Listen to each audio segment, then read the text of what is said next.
Hello दोस्तों आज की इस वीडियो में हम बात करेंगे एक ऐसी स्वदेशी कार के बारे में जो अपने ज़माने में लोगों का दिलों पर राज करती थी और जो नेताओं और बड़े बड़े रईसों के लिए स्टेटस सिंबल के रूप में भी जानी जाती थी। जी हाँ दोस्तों, हम बात कर रहे हैं एम्बेसडर की। एम्बेसडर कैसे द किंग ऑफ रोड कहे जाने वाली कार भारतीय मार्केट से पूरी तरह गायब हो गई। तो आज की वीडियो में हम यही जानने का प्रयास करेंगे अपने ज़माने की पॉपुलर कार एम्बेसडर भारतीय मार्केट से कैसे गायब हो गई। तो दोस्तों, अगर आप चैनल पर नए हैं तो हमारे चैनल को सब्सक्राइब करने के साथ साथ वीडियो को लाइक और शेयर भी ज़रूर से कर दें। सफ़ेद रंग, उसके ऊपर लगी लाल बत्ती और शीशों पर चढ़े सफ़ेद पर्दे, ये पहचान थी उस समय में भारत के मंत्रियों की और कुछ रईस लोगों की, जो इसको अपने स्टेटस सिंबल से जोड़कर भी देखते थे। और यह गाड़ी थी हिंदुस्तान मोटर की एम्बेसडर। जी हाँ दोस्तों, और इसकी कहानी शुरू हुई थी आज़ादी से पहले साल 1942 में। बीएम बिरला ने अपनी खुद की स्वदेशी कार बनाने का सोचा और उन्होंने सोचा कि क्यों ना अपनी खुद की स्वदेशी कार बनाई जाए, जिससे कि अपने लोगों को एक जगह से दूसरे जगह आने जाने में काफ़ी सुविधा हो सकती है। लेकिन उनको कार बनाने से लेकर बेचने तक की कोई भी जानकारी नहीं थी। लेकिन उन्होंने एक सपना देखा था कि क्यों ना अपनी खुद की स्वदेशी कार बनाई जाए। लेकिन भारत में वो समय ऐसा था जहाँ पर कोई भी कार मैन्युफैक्चर नहीं होती थी, तो जाहिर सी बात है गाड़ी बनाने से लेकर उसको बेचने तक जो नॉलेज थी वो काफ़ी कम लोगों की ही थी। इसलिए इस गाड़ी को बनाना काफ़ी चुनौतीपूर्ण भी था। और इन्हीं सब चीज़ों को ध्यान में रखते हुए बीएम बिरला ने इंग्लैंड की एक कंपनी मॉरिशस मोटर्स, जिसको आप आज एमजी मोटर के नाम से भी जानते हैं, उससे साझेदारी की। और उसके साथ इन्होंने गाड़ी का निर्माण का कोलकाता के उत्तरपारा में एक प्लांट खोला, जहाँ पर ये गाड़ियों का निर्माण करने लगे। लेकिन फिर कुछ टाइम बाद ही सन 1947 में देश आज़ाद हो गया और फिर इनकी साझेदारी जो की हुई थी ये पूरी तरह टूट गई, क्योंकि बीएम बिरला चाहते थे कि आज़ादी के बाद जो भी देश में गाड़ी बने वो पूरी तरह से स्वदेशी हो, ताकि हम भी सर उठा के कह सके कि ये चीज़ हमने बनाई है। इसीलिए उन्होंने एमजी के साथ जो अपना करार किया था उसको तोड़ दिया और खुद ही अपनी स्वदेशी गाड़ी बनाने का मजबूत निर्णय लिया। लेकिन ये इतना आसान बिल्कुल भी नहीं होने वाला था। और जिस टाइम पे इन्होंने अपनी पार्टनरशिप तोड़ी थी वहाँ पर एक गाड़ी का पूरा प्रोटोटाइप भी तैयार नहीं हुआ था, इसलिए मंजिल काफ़ी दूर थी। लेकिन फिर फाइनली 16 साल की कड़ी मेहनत के बाद हिंदुस्तान मोटर्स ने अपनी एक गाड़ी का निर्माण किया और उस गाड़ी का नाम था एम्बेसडर। एम्बेसडर को 1958 में लॉन्च किया गया था और इसकी जो शुरुआती कीमत रखी गई थी वो रखी गई थी 14,000 रुपये। और फिर यहीं से सफ़र शुरू हुआ भारत की स्वदेशी कार एम्बेसडर का, जो आगे चलकर एक बहुत बड़ी हिट साबित हुई। और एम्बेसडर के मार्केट में एंट्री मारते ही इसको रईसों ने तो हाथों हाथ लिया ही, वहीं पर यह मंत्रियों की भी पहली पसंद बन गई। और देखते ही देखते एम्बेसडर भारत में एक बहुत बड़ा नाम बन गया।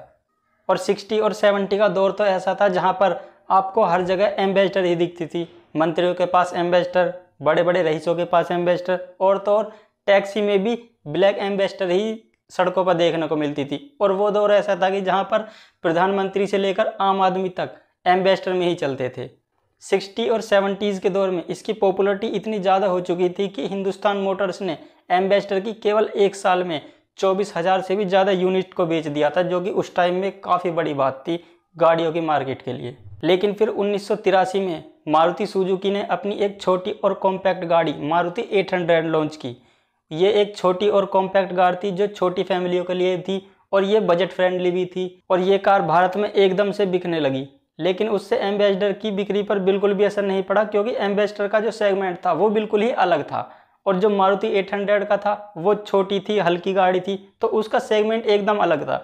तो उससे इसकी बिक्री पर कोई खासा फर्क तो नहीं पड़ा। लेकिन मारुति सुजुकी 800 की सफलता के बाद और भी जो विदेशी कंपनी थी उनके नज़र में भारतीय मार्केट आ गई। और जो विदेशी कंपनी थी वो भारतीय मार्केट में अपनी गाड़ियों को लॉन्च करने लगी, जिसके बाद फिर एम्बेसडर की सेल में गिरावट भी आने लगी। और फिर कंपनियां नई नई गाड़ियां लॉन्च कर रही थी जिसमें ज़्यादा फीचर, ज़्यादा टेक्नोलॉजी लगाकर बेच रही थी। लेकिन एम्बेसडर अपनी उसी कॉम्पैक्ट भारी भरकम डिज़ाइन के साथ ही आ रही थी, इसलिए फिर धीरे धीरे एम्बेसडर की सेल डाउन होना शुरू हो गई। और फिर एम्बेसडर की सेल में भारी गिरावट को देखते हुए हिंदुस्तान मोटर्स ने भी इसमें कुछ बदलाव करने का सोचा और बेसिक डिज़ाइन को सेम रखते हुए और टेक्निकल चीज़ों पर काम करना शुरू किया। और फिर इन्होंने इसके बाद काफ़ी सारे इसके वेरिएंट उतारे, जिनमें MK1, MK2, MK3, MK4, Ambassador Nova, Ambassador Classic और एम्बेसडर ग्राउंड जैसे काफ़ी सारे मॉडल लॉन्च किए, लेकिन इन मॉडल को लॉन्च करने के बाद भी इनकी सेल बढ़ नहीं रही थी। काफ़ी मुश्किल से एम्बेसडर की यूनिट सेल हो पाती थी, जिससे कंपनी को काफ़ी घाटा भी आ रहा था, क्योंकि इनकी जो मैन्युफैक्चर कॉस्ट थी वो काफ़ी ज़्यादा पड़ रही थी। इसीलिए फिर इस भारत की मोस्ट पॉपुलर और पावरफुल कार कहीं ओझल सी हो गई। और फिर 2013-14 का दौर तो ऐसा आया जहां पर केवल इसकी सालाना 2000 से 2200 यूनिट ही सेल हो पा रही थी। और इतनी कम सेल में हिंदुस्तान मोटर्स के लिए एम्बेसडर को बनाना काफ़ी चुनौतीपूर्ण हो गया था, कंपनी घाटे में जाने लगी थी। इसलिए फिर इन्होंने फाइनली 24 मई 2014 को लास्ट एम्बेसडर का निर्माण करने के बाद कंपनी को पूरी तरह से बंद कर दिया।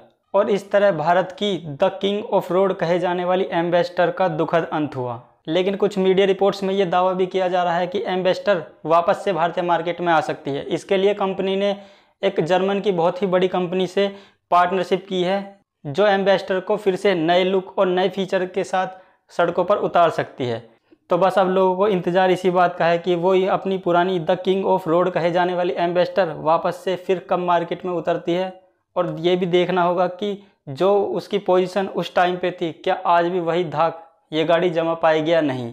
तो दोस्तों, आज की वीडियो में इतना ही। वीडियो कैसी लगी कमेंट में अपनी राय ज़रूर दें, और अगर आप भी एम्बेसडर को एक बढ़िया गाड़ी मानते हैं तो वीडियो को लाइक भी ज़रूर कर दें। चलिए मिलते हैं फिर किसी अगली वीडियो में। धन्यवाद दोस्तों।